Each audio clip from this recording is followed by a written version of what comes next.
निखावरि जानो हागौ नाथाय सोलोंथायाव उन जाना थायाखै। मेट्रिक आनजादाव बिमा रावाव 100 नाम्बार।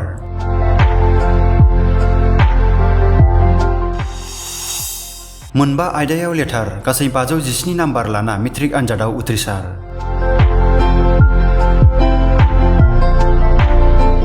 आं MIL बर'आवहाय 100 मोनदों, ससियेल साइन्सआवहाय 77, इंलिसाव 80, मेथ्सआव 80, ओमफ्राय आंनि इलेक्टिभ साबजेक्ट हेल्थ केयाराव 97, ओमफ्राय जेनेरेल साइन्सआव 83 मोनदों।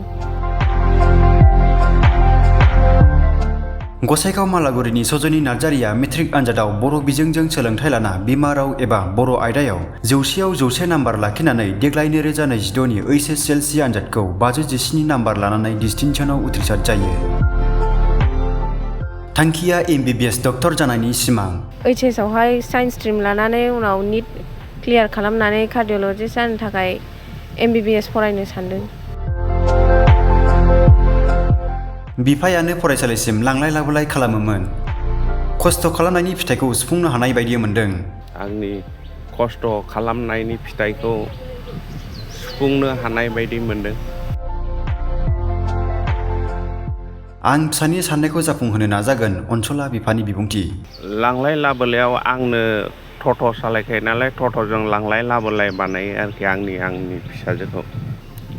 आं फिसानि साननायखौ जाफुंहोनो नाजागोन।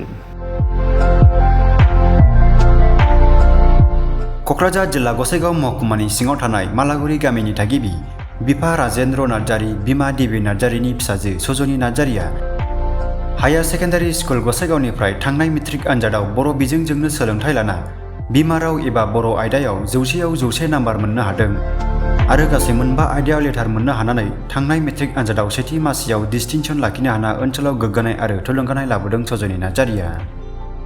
नखराव निखावरि, बिफाया टट' गारि सालायनानै नखराव जिउ खुंबोदों, नाथाय फिसाजोनि फरायनाय फारसेबो गावनि खस्थ'नि गेजेरजों जोथोन लाबोदों आरो फिसाजोआ जाफुंसार जानो हादों।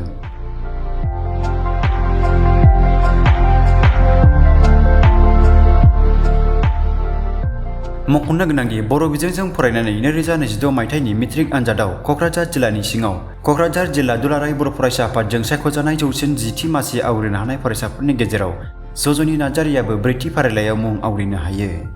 सज'न नार्जारिया इयुनाव सासे MBBS डक्टर जानायनि सिमां सुजुदों, नाथाय नखराव जोबोद निखावरि। इयुनाव सोलोंथाइ लानाय समाव हेफाजाब मोनोब्ला थांखिया मोगथां महर मोननो हागौ। गावनि बिफा आरो गाव मा बायदियै फरायना मेट्रिक आनजादाव उथ्रिसार जानो हाखो खौरां बिजोङाव ओरैबायदि फोरमायो।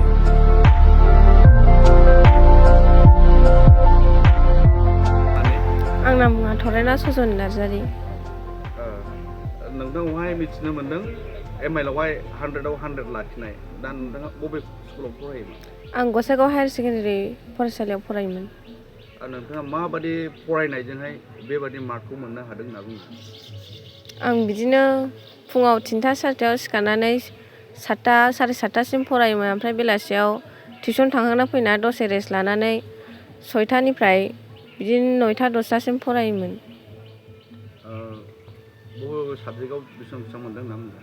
आं MIL बर'आवहाय 100आव 100 मोनदों, ससियेल साइन्सआवहाय 77, इंलिसाव 80, मेथ्सआव 80, ओमफ्राय आंनि इलेक्टिभ साबजेक्ट हेल्थ केयाराव 97, ओमफ्राय जेनेरेल साइन्सआव 83 मोनदों। दा नोंथाङा बेफोरबायदि मार्क लानानैहाय इयुनाव माबादि फरायनानैहाय मा जानो आसा दङ?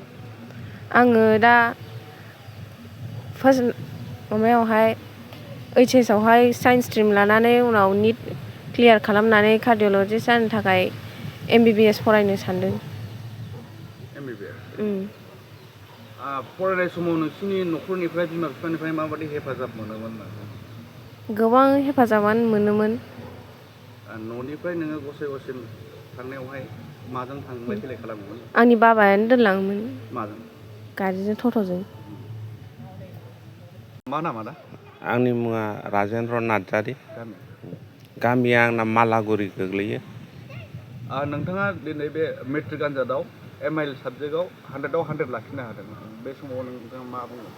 आं आंनि फिसाजोखौ बेबायदि MIL साबजेक्टआव जौसेयाव जौसे लाखिनो हानायखौ प्राउड फिल खालामदों, गोजोननाय मोनदों आरोखि। आंनि खस्थ' खालामनायनि फिथाइखौ सुफुंनो हानाय बायदि मोनदों। नानिनि फरायनायाव नोंथांमोना माबायदि हेफाजाब होयोमोन लांलाय लाबोलायाव आंनो टट' सालायखायो नालाय टट'जों लांलाय लाबोलाय बानायो आरोखि आंनि फिसाजोखौ। नानिया MBBS फरायनायनि थांखि दं, नोंथाङा बेसेबांसिम माबायदि हेफाजाब होलाङो? आं फिसानि साननायखौ जाफुंहोनो नाजागोन।